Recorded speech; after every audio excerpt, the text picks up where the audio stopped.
Salut les lambda. Aujourd'hui, une brève vidéo pour vous montrer quels travaux j'ai fait depuis que j'ai acquis la maison pour en arriver jusqu'à l'état actuel.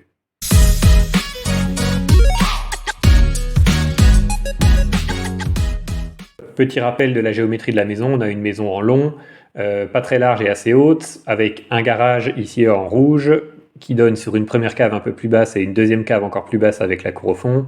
On monte par l'escalier rouge ici à une ancienne cuisine avec une salle de bain et des toilettes, deux chambres borgnes qui sont desservies par un couloir et une ancienne salle à manger. Au-dessus, on a un grenier au-dessus de la cuisine, un deuxième grenier au-dessus de la première chambre et ensuite un grenier au-dessus de la deuxième chambre.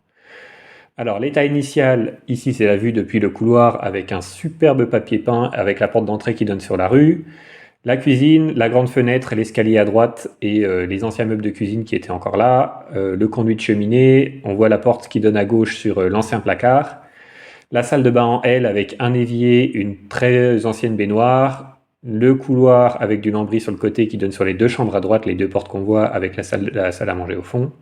Ça c'est la première chambre qui est borgne, la deuxième chambre avec la salle à manger au fond où j'ai rien changé donc j'ai pas fait de photo particulière. Au-dessus, on a ici le grenier qui est le plafond de la cuisine en ancienne planche et le plafond de la première chambre qui est en poutre remplie de paille. J'ai pris une photo du tableau électrique parce que c'est quand même assez rigolo à voir. J'ai commencé par le démontage de la cuisine, donc j'ai enlevé toutes les faces de meubles pour pouvoir démonter les meubles qui étaient super costauds pris dans le plâtre directement, donc j'ai dû démonter les meubles au pied de biche morceau par morceau. Et même comme ça, c'était pas facile à décoller du mur, donc je m'y suis employé, mais bon, finalement, au bout d'un moment, c'est tombé, j'y ai pété en petits morceaux et j'ai pu y emmener à la déchetterie comme ça. Le plafond de la cuisine avait pris l'eau, donc on voyait que le placo était pourri et il y avait un trou, donc j'ai fait un sondage un peu plus gros pour voir l'état des poutres. C'était très très mauvais, donc j'ai décidé de démonter le plafond avant de péter les cloisons. Je suis donc allé par le dessus, j'ai enlevé les planches, j'ai vidé le plancher, j'ai fait tomber tout le plâtre et le latibois par terre pour qu'il n'y ait plus de poids sur les poutres. Et ensuite, faut tout emmener à la déchetterie. J'ai fait une superbe sculpture avec mes seaux et mes morceaux de latibois. Donc ensuite, j'ai enchaîné sur le démontage des cloisons. Donc ici, la cloison entre les WC et la salle de bain. Tout d'abord, ensuite, la cloison de la salle de bain qui donnait sur les toilettes. La cloison de la salle de bain elle-même qui séparait depuis le placard, donc là ça fait beaucoup de cravates briques qu'il faut ensuite ramasser, hein. Oui, ça c'est moins rigolo que de tout péter. Ensuite la cloison qui séparait la cuisine de l'escalier bois qui montait jusqu'au grenier. On continue simplement sur cette cloison jusqu'à ce qu'on ait tout enlevé et qu'il reste simplement les cadres de porte qu'on enlève ensuite aussi, on nettoie tout, on fait des sacs de gravats qu'il faut ensuite l'amener à la déchetterie pour pouvoir les jeter. Et finalement, une fois qu'on a tout enlevé et tout mis au propre, voilà, on a un grand volume qui était donc cuisine, salle de bain et toilette. Une fois qu'on a fait ça, on doit enlever ces poutres qui sont pourries du coup dans le plafond, celles qui avaient pris l'eau.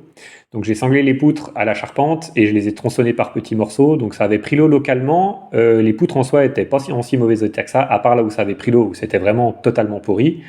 Donc vu qu'il y avait 4 ou 5 poutres qui avaient pris l'eau, eh ben, j'ai tout tronçonné et ça fait un trou dans le grenier.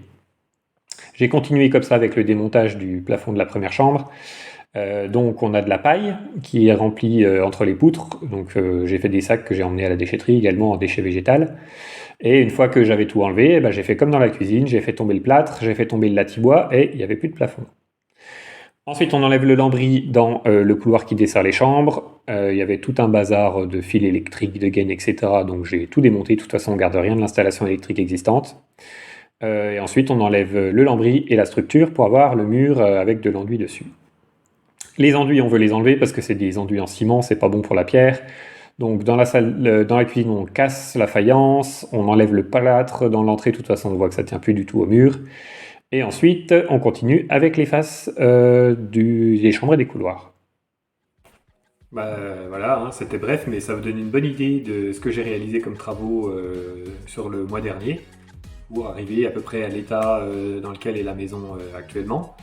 Et état à partir duquel je filme les travaux que je réalise et que je mets directement en vidéo, donc comme ça vous pouvez suivre vraiment en temps réel ce qui se passe sur l'avancement des travaux. Bon les potes, c'est tout pour le moment, on se voit dans la prochaine vidéo pour de nouvelles aventures. Ciao!